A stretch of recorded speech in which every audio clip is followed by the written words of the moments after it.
Bom, antes da gente entender a Segunda Guerra Mundial, a gente precisa entender o contexto histórico da Europa pós Primeira Guerra Mundial. A Itália, naquela época, era uma monarquia, mas estava extremamente quebrada. Por causa do fim da Primeira Guerra Mundial, a Europa estava extremamente falida, estava tendo crise. Com isso, e também depois da Revolução na Rússia, já que a Rússia estava com um grande problema no final da Primeira Guerra Mundial, porque Vladimir Lenin ele conseguiu criar todo um exército que apoiava as ideias de Karl Marx, o socialismo.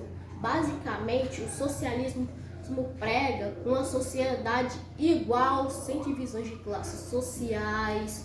Não existe propriedade privada, ou seja, todos podem fazer parte da produção. Mas na vida real a gente sabe que não é muito bem assim. Por causa disso, a Rússia estava tendo uma guerra civil extremamente sangrenta, se rendeu da Primeira Guerra Mundial, e lá na Rússia, e junto com outros países posteriormente, como Cazaquistão, Bielorrússia, Ucrânia e etc., eles fundaram a União Soviética. Só que em 1924 Lenin morreu e quem assumiu ele ficou grande a briga entre o Stalin e o Trotsky, que eram dois aliados de Lenin. Por causa disso, o Stalin tomou o poder e o Trotsky ele foi lá para a cidade do México.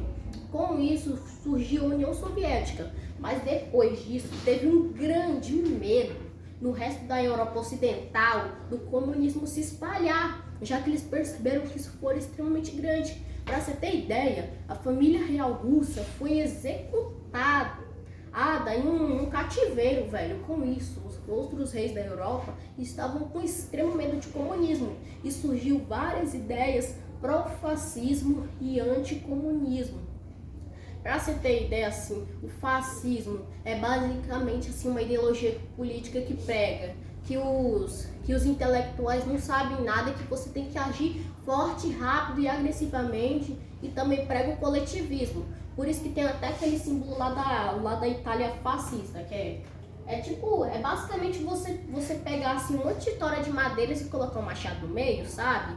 Isso basicamente era um símbolo do Império Romano, mas o Mussolini, que foi o líder italiano, ou também Duce, que é o nome do líder italiano, ele colocou esse símbolo já que representava que sozinho você não é nada, você é fraco, mas juntos podemos combater um problema maior, de acordo com ele, né? Mas isso fez a reputação desse símbolo ficar totalmente estragada depois dos horrores da Segunda Guerra Mundial. Mas continuando isso, por causa desse todo o terror, aí surgiu vários e vários movimentos extremistas. Um desses foi, como eu já falei aqui, o fascismo italiano. Com isso, o rei da Itália, na época, ele colocou Mussolini no poder, já que ele viu que era melhor Mussolini ficar no poder do que toda aquela tensão. E por um momento funcionou, Mussolini ficou bem popular. Mas agora vamos para a Alemanha, pós Primeira Guerra Mundial. A Alemanha, na Primeira Guerra Mundial, não era a Alemanha que a gente conhece hoje, mas sim o Império Alemão.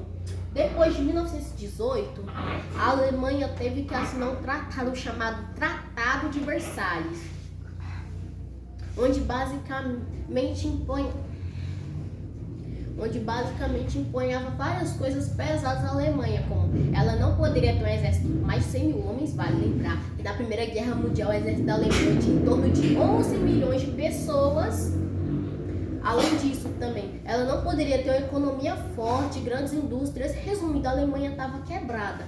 A inflação a gente não sabe ao certo porque isso aconteceu há mais de 100 anos, mas a gente teoriza que a inflação da Alemanha pode ter chegado a 2.000%, ou seja, as pessoas da Alemanha perderam 2.000% do poder de compra. Para você poder comprar um único pãozinho naquela época, você precisava de 500 milhões de marcos alemães, que era a moeda da Alemanha naquela época.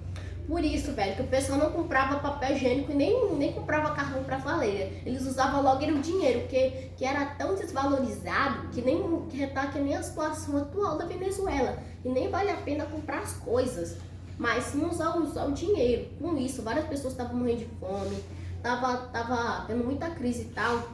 E depois da Primeira Guerra Mundial, a Alemanha se tornou uma república, chamada República de Weimar, que basicamente assim, uma rendição alemã. Com isso, muita gente do exército alemão alemão estava extremamente bravo, já que eles achavam que a Alemanha sim poderia ter ganhado a Segunda Guerra Mundial, que a Alemanha era muito forte e tal, que ela era forte das galáxias, conseguia ganhar a Primeira Guerra Mundial lá, que era esse exército que era fraco, tá que nem o brasileiro médio de hoje em dia culpando o exército.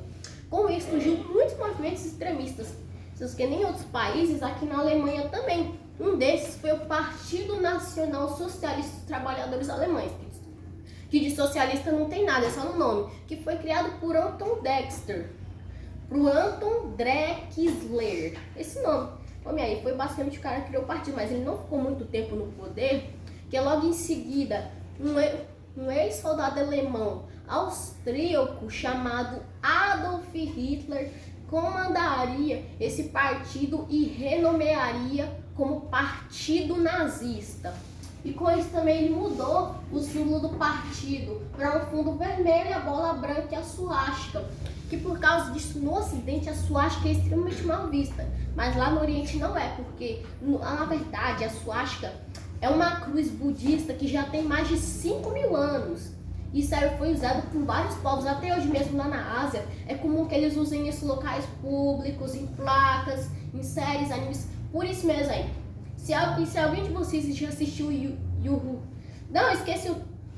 Calma aí. Eu esqueci o nome, só que eu não vou conseguir pronunciar agora, mas eu lembro que tem um anime aqui no Brasil que ficou muito famoso, mas quase foi proibido porque tinha um monge que ele tinha uma suástica aqui na testa e quase foi proibido. Pra vocês verem o tão mal visto que ficou a suástica aqui no Ocidente. Mas continuando, o Hitler, ele pregava superioridade racial, diferente do fascismo italiano, que não era racista. Assim, ele até perseguiu outros povos, mas não eram tipo os negros, judeus, etc. Diferente do fascismo italiano, o nazismo era extremamente mais opressor com isso. Eles perseguiam os negros, LGBTs, judeus, pessoas com deficiências físicas ou mentais e etc. Ou seja, se você tivesse algum problema, tu ia ser perseguido lá. Com isso, o partido começou a ter mais força na Alemanha por causa de um motivinho. O povo estava extremamente revoltado com o governo alemão, mano. Eles estavam extremamente bravos, estavam tendo protestos. Você vê até revoluções socialistas lá em Berlim, capital da Alemanha da época, ainda até hoje. Mas não deu muito certo não, porque o governo alemão lá impediu. Mas continuando, por causa dessa toda força, até que a República de Weimar lá da Alemanha começou a se estabilizar. O que deixou Hitler e os membros lá do partido bem bravinhos. Já por causa dessa estabilização do governo, o partido nazista estava ganhando cada vez menos poder e a República lá de Weimar estava se estabilizando, estava conseguindo melhorar o governo e tal. Resumindo, estava conseguindo melhorar mais que o Brasil hoje em dia, rapaz.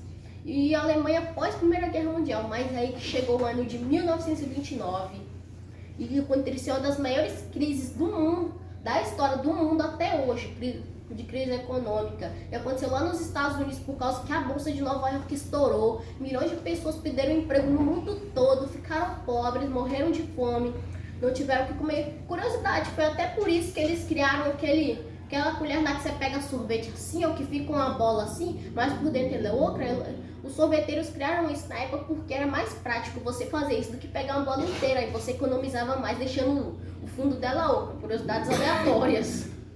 Por causa disso, a Alemanha ficou falida de novo. Resumindo, voltou do estágio zero. E com isso o partido começou a ganhar mais poder e começou a concorrer às eleições. Ele estava com uma grande força. Mesmo não ganhando as eleições, ele estava extremamente forte. Por isso, lá nos anos 30, o presidente alemão, depois que ele ganha as eleições, o Hitler estava a poucos votos atrás dele, o presidente alemão da época, ele coloca o Hitler como chanceler. Chanceler é basicamente o primeiro-ministro. Aí basicamente se o presidente lá da Alemanha morresse, o chanceler ia assumir. Não é que nem aqui no Brasil que a gente tem presidente e vice-presidente. Se o presidente completar menos de 2 anos de mandato, o vice vai ter que concorrer a novas eleições. Não é que nem a gente faz no Brasil. Mesmo se o presidente lá morreu, parar de assumir, menos de 2 anos de mandato, o chanceler ainda vai assumir. Bom, continuando, por causa disso, o presidente alemão morre em 1933 E o Hitler toma poder total na Alemanha.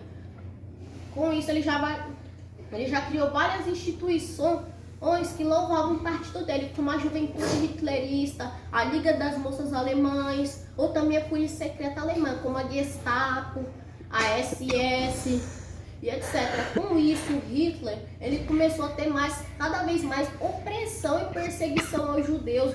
Nossa, dessas milícias dele, cada vez mais judeus e outros grupos que eu já falei tinham menos direitos. Até inclusive um livro muito bom que eu já li foi o Diário de Anne Frank, que é basicamente o livro de uma menina que ela escreveu quando ela ainda estava fugindo lá dos nazistas, mas infelizmente a Anne Frank morreu, o pai dela postou esse livro que fez um grande sucesso. Sim, eu tenho até uma cópia desse livro lá em casa, e sério, mano, é muito bom. Super aconselho vocês a lerem o livro. Mas continuando, por causa disso começou o Holocausto, ou também conhecido como Shoah, com acento no A, acento agudo.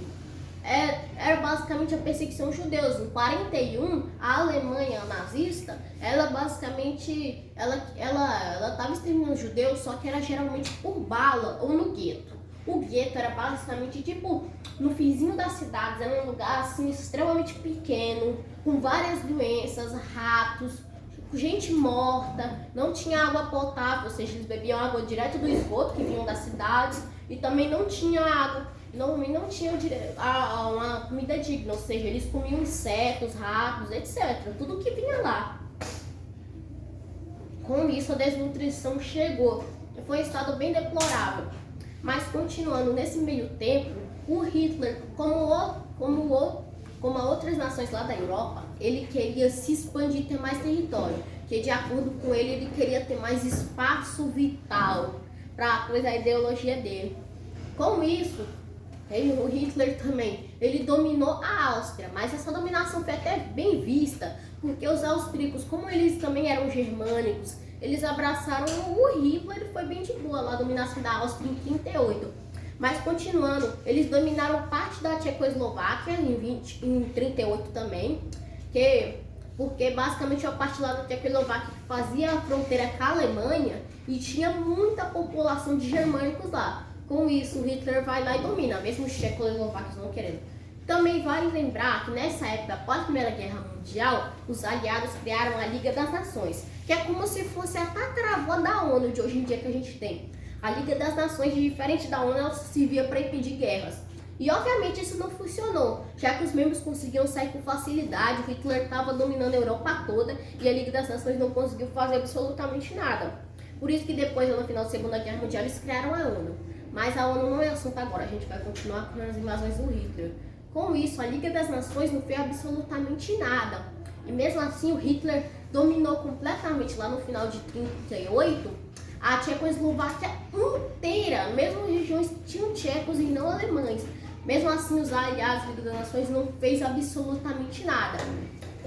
Mas continuando, depois disso, velho, em 1939, no Conselho de 39, os aliados fizeram assim o Tratado de Munique, que basicamente o Hitler não poderia se expandir mais, ou seja, se ele passasse para ir para a Polônia, que era o próximo aliado dele, é basicamente assim, ó, passa nessa linha para tu ver aí, ó, se ele passasse, ele invadisse a Polônia, os aliados disseram que ia revidar. Com isso, o Hitler aceitou, falou, não, tá de boa, não vou invadir isso daí não, pode deixar.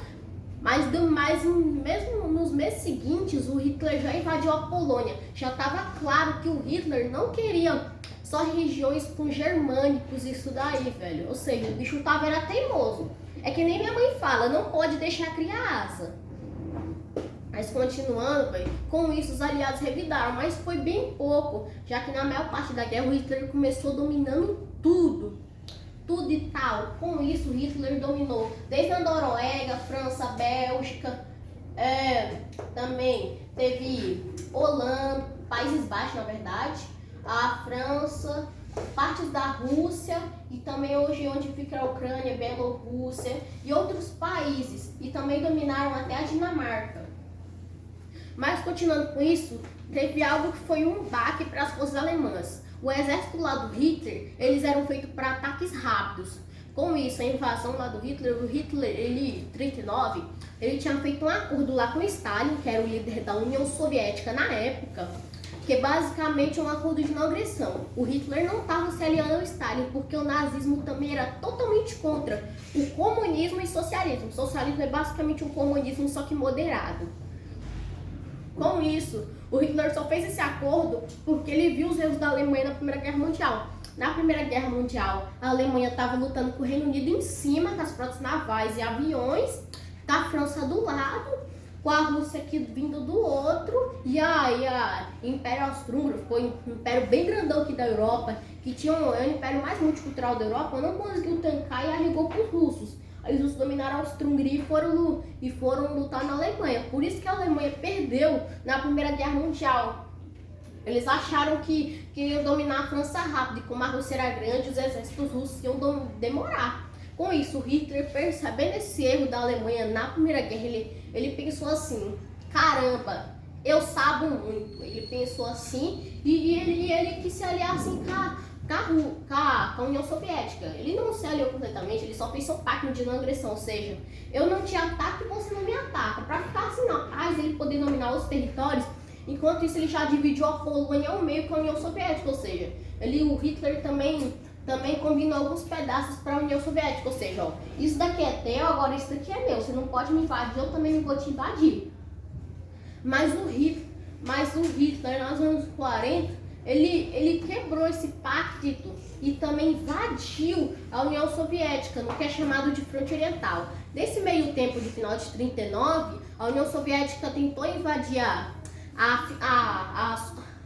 Finlândia, mas não deu certo. Isso foi chamado de Guerra de Inverno. Inclusive tem até um soldado finlandês que ficou muito famoso na Segunda Guerra, que basicamente o nome dele era Simon.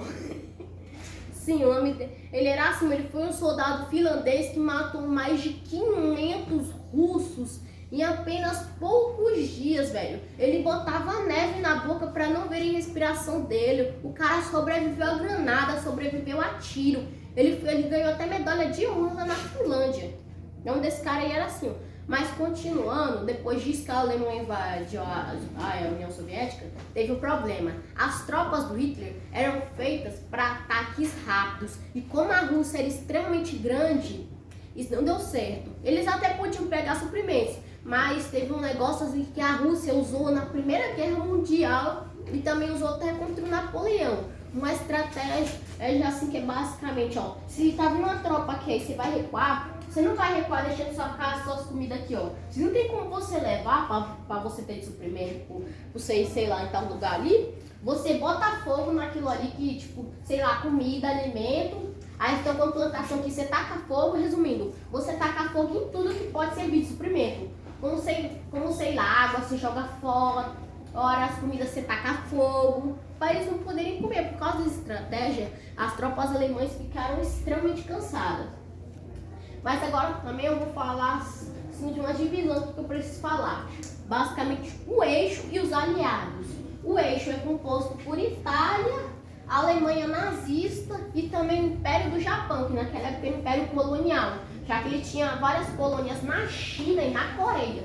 Até mesmo o Japão nessa guerra fez diversos genocídios, tacando fogo em pessoas, matando as piores possíveis. Existe até uma série, se não me engano, que é a Unidade 731, lá que o Japão matava um monte de pessoas, fazia um monte de atrocidade aqui que eu não vou nem falar, mas era muito pesado, velho. O Japão nessa guerra foi com... Aí eles cometeram crimes de guerra. Mas continuando, o eixo era composto por Itália, Alemanha nazista e Império do Japão. Obviamente que também tinha outros países, como a Bulgária, que também fazia parte do eixo, mas ela quase não teve participação, a gente não liga muito, então não preciso falar bastante. Agora, os aliados eram compostos por principalmente União Soviética, Reino Unido, França e Estados Unidos. Obviamente que também tinham outros, como a Grécia, Portugal, que quase não lutou a guerra, mas também lutou um pouquinho lá, que mandou poucos soldados, ou também o Brasil, sim. O Brasil nessa guerra mandou 25 mil soldados, porque nessa época o presidente do Brasil, na época Getúlio Vargas, ele era um ditador. Nessa época o Brasil era uma ditadura fascista, já que Getúlio Vargas, presidente da época, ele simpatizava com Hitler e com Mussolini, queria se aliar com Hitler e com Mussolini, se aliar lá no eixo, mas ele percebeu que não ia dar certo. já que o Brasil entrou na guerra em 44. Nessa época o eixo já estava todo acabadaço. Com isso, velho, o Getúlio Vargas foi forçado a mandar os soldados lá pra guerra, porque o presidente da época dos Estados Unidos, Franklin Roosevelt, ele falou pro Getúlio Vargas abrir os portos lá do Brasil, lá de Natal, no Rio Grande do Norte, porque lá era um ponto extremamente estratégico para poder atacar a Alemanha. No começo, o Getúlio Vargas não queria aceitar, mas os Estados Unidos falou que invadir o Brasil, que ia dominar, e se a gente não quisesse, o Getúlio Vargas aceitou. Mas a gente só mandou soldados lá no finalzinho da guerra, 44, 45. Mas eles tiveram uma presença bem marcante. Pra você ter ideia, lá na guerra, velho, o lema do Brasil na Segunda Guerra Mundial era a cobra vai fumar, porque os aliados diziam que era mais raro uma cobra fumar do que o Brasil entrar na guerra. Aí o lema da FEB, Força Expedicionária Brasileira, foi a cobra tá fumando. Não foi que tanto. Mas continuando até mesmo, velho. E os brasileiros foram conhecidos como loucos na guerra, velho. Quando acabava as balas, os caras chutavam as granadas como se fosse bola para atacar o eixo, velho. Com isso a gente tem uma presença bem marcante. Continuando, por causa disso, velho, por causa das forças alemãs serem feitas de ataque rápido, o Hitler já percebeu que já tava dando cagada, mano. Porque as forças alemãs já estavam morrendo, principalmente por causa do inverno russo, que foi até que impediu as tropas de Napoleão, lá em 1800, velho, poderem invadir a Rússia. Por causa disso, o Hitler já percebeu que estava dando cagada, mas o Hitler não permitiu a retirada. Ou seja, se você fosse um soldado alemão, você não ia poder se retirar lá da Rússia, porque dizendo o Hitler que isso daí era coisa de fracote. E também, velho, o Hitler deixou de lado o que poderia ser o primeiro projeto de bomba atômica do mundo, já que lá na Alemanha existiam vários cientistas geniais.